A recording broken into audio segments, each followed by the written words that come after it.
I wanted to say PSG because they were built for specifically one reason, and that was to win a Champions League, and they've made it to one final. And played terribly in that final. But you look at the run in league, it's like PSG. PSG. Off year, PSG. It's almost like Bundesliga with Bayern or even in Serie A when Juventus was just running away with it for 9 straight. They've dominated the French league. PSG seems like the easy pick, though. Like, that's the easy one to pick on. And because it is just the French league, and it's not a very good league at all. Like, when Zlatan went over there, everybody's like, why is all the French defenders were like, why is he coming here? What's he trying to prove over here? So they were built for one thing and one thing only, and that was to win a Champions League and to make it in one final in the last 10 years. It's been one final. That's crazy to think about. Yeah, it is. It's an interesting conversation because PSG had to build something. I'm going to use Ancelotti as an example. He was brought in to build a culture. He was brought in to build more than just a team on the pitch. He was brought in to build infrastructure. PSG doesn't have the infrastructure. Because the thing with Ancelotti, as much as I love him, is he's not a club builder, right? You're right. He's a culture builder. So you need to have the players established. That's why he had so much success at Milan and Madrid. And even Chelsea that one time, because like the players were there, the team had been built. Now it's building out that culture and having strong force leading you and by strong I mean like quiet leadership, right? Like he's a presence to have there, and he'll take the pressure off of the players and just let them play.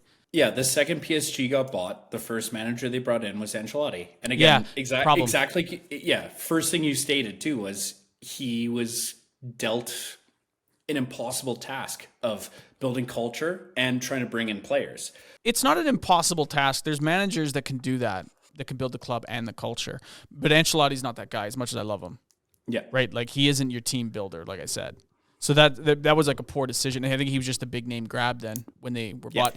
And you're right, they had to start from nothing. So I guess it's unfair to look at since they were bought in 2011. But in the last 5 years, in the last 7 years, only one finals appearance. To be fair, what's the expectation of PSG? I mean, the expectation from outside that fan base.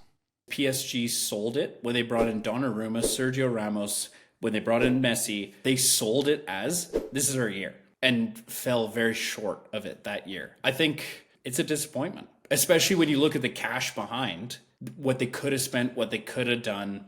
They could have brought in Pep, and he could have just signed a bunch of zeros and pretended to yell at people and just do what he usually does. If you look at their whole purpose, it's for a Champions League, and they have failed miserably in doing that. Plus, if you're going to look at the financial aspect of it, how many of those big-name players that they bring in at larger sums, larger fees, and even just salary-wise, and then they've left on a free, right? That's poor asset management.